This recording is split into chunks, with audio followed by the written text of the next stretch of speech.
টাকা হলেই সব সাংবাদিকদেরকে কেনা যায় না। একটি বিশেষ দল সম্পর্কে আপনার কোনো সাংবাদিক, কোনো সংবাদপত্র আপনারা কিছুই লিখছেন না, কিছুই লিখছেন না। আপনারা শুধু লিখছেন কিন্তু বিএনপি সম্পর্কে যতটুকু পারেন ফুলিয়ে ফাঁপিয়ে বাড়িয়ে লিখছেন, কিন্তু আরও কিছু আছে তো, অনেক কিছু পর্দার অন্তরালে অনেক কিছুই ঘটছে, আপনারা কিন্তু লিখছেন না।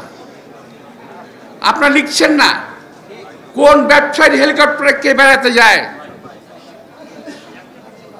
কোন ব্যবসায়ী কাকে কত টাকা দেয়, কোন ব্যবসায়ীকে আজকে আমাদের অনেক রাজনৈতিক দল পৃষ্ঠপোষকতা দিয়ে বাঁচিয়ে রেখেছে, যাদের নামে হত্যা মামলা থাকার পরেও একটি দুটি নয়। যমুনা ইলেকট্রনিক্স ঈদে ডাবল খুশি অফার সিজন 3, যে কোনো পণ্য কিনলেই পাচ্ছেন নিশ্চিত ঈদ উপহার। এই ঘটনার পরও অনেক ঘটনা রয়ে গেছে।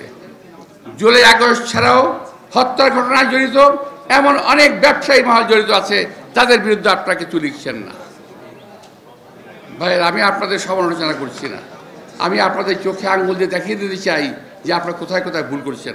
ক্ষতি হচ্ছে, দেশের ক্ষতি হচ্ছে, জাতির ক্ষতি হচ্ছে। আপনারা কেন তুলে ধরছেন না যারা 3 তারিখের জুলাইয়ের 3 না, ওই যে ব্যবসায়ীদের একটা সম্মেলন, এই ব্যবসায়ীদের সম্মেলনে কারা কারা ছিল, কারা কারা গ্রেপ্তার হয়েছে, কারা কারা হয় নাই, কেন হয় নাই, এটা একটু আপনাদের তুলে ধরা দরকার।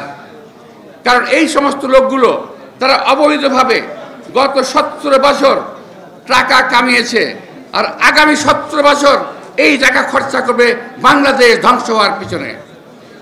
সুতরাং আপনারা দয়া করে ওই সমস্ত ব্যক্তিবর্গকে একটু তুলে ধরেন, একটু দয়া করে তুলে ধরেন, সাবধান করেন। ওরা মনে করে টাকা হলেই বোধহয় পৃথিবীটাকে পকেটে নেওয়া যায়, কিন্তু এটা ওরা জানে না টাকা হলেই সব সাংবাদিকদেরকে কেনা যায় না। এটা কিন্তু আমি আমার জীবনে দেখা ব্যাপার। হ্যাঁ, অনেককে আমি দেখেছি, যাদের সামনে বলতে চাই না, তবে টাকা হলেই সব সাংবাদিকদের কেনা যায় না। ওই যে পাশে একজন আসছেন আমাদের নতুন, এই যে মতে পেয়ে আছেন, টাকা দিয়ে কিনতে পারবেন কেউ, কিন্তু অনেক সাংবাদিক আছে তাদের কেনা যাবে হয়তো বা, আমি সবার কথা বলছি না, তারা সাংবাদিক না। তো প্রিয় ভাইরা, তো শুধুমাত্র হ্যাঁ বিএনপি সমাজে রাখেন, সমালোচনা করেন, আলোচনা করেন, কোনো অসুবিধা নাই, মিথ্যা তথ্য পরিবেশন করবেন না, অনুরোধ থাকলো।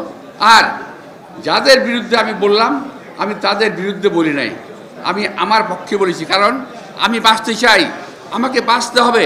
আর ওই লোকগুলো যদি তার অবৈধ টাকা নিয়ে এইভাবে ঘুরে বেড়ায়, তাহলে বাংলাদেশের কোনো মানুষ সুস্থভাবে বেঁচে থাকতে পারবে না। এই দেশটাকে তারা অসুস্থ করে ফেলবে, এই দেশে মানুষকে তারা অসুস্থ করে ফেলবে, এই দেশে গণতন্ত্রকে তারা অসুস্থ করে ফেলবে। সুতরাং আজকে তো এখন টাকা পয়সা নিয়ে কথাবার্তা শুরু হয়ে গেছে, আপনি শুনছেন না? তো আরও শুনবেন, আরও শুনবেন। তো আমি আপনাদের সাংবাদিক ভাইদের বলবো, শুধু ব্যবসায়ী না, আপনার সচিবালয়ে খোঁজ নেন আওয়ামী দোসররা কীভাবে সেখানে মানে মৌরসি পাট্টা মানে নিয়ে বসে আছে। ওখানে আওয়ামী দোসররা আজকে অবস্থান নিয়েছে সচিবালয়, থানা পরিষদ, ইউনিয়ন পরিষদ, সমস্ত জায়গায় তারা অবস্থান নিয়েছে।